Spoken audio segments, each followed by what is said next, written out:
there could be some folks that are watching and listening to the show that are like, okay, well, how does this fit into like what the show is all about? So I just want to kind of put that out there.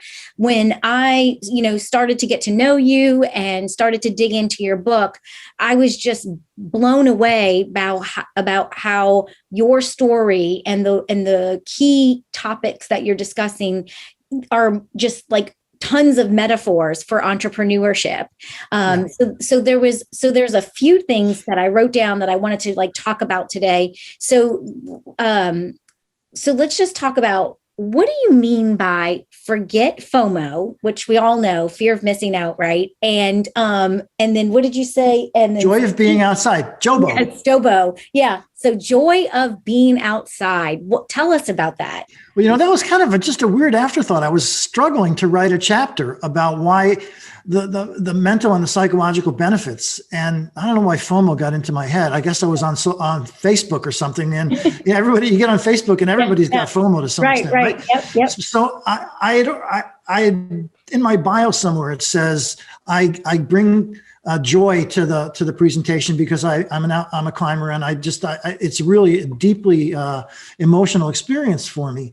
And for some reason, it just popped into my head. There's the joy of being outside, and what that gives you when you do it. And that's one of the reasons I'm encouraging people with the book is right now, especially now, we've all been sequestered and socially distanced for a while.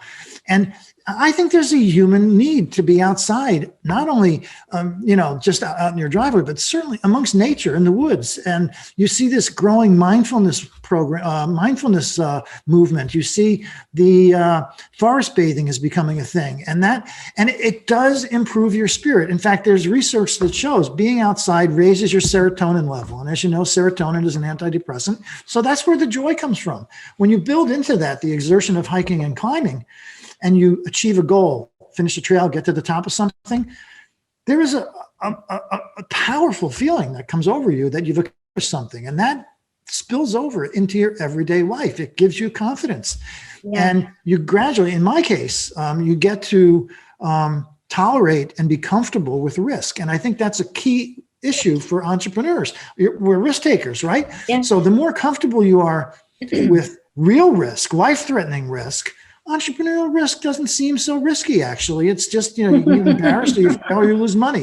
You're not going to get killed in a startup usually, right? So, right. So willingness to accept risk and how to deal with it and cope with it is what you get from being outside. And there's a joy that comes with that. You have to like what you're doing.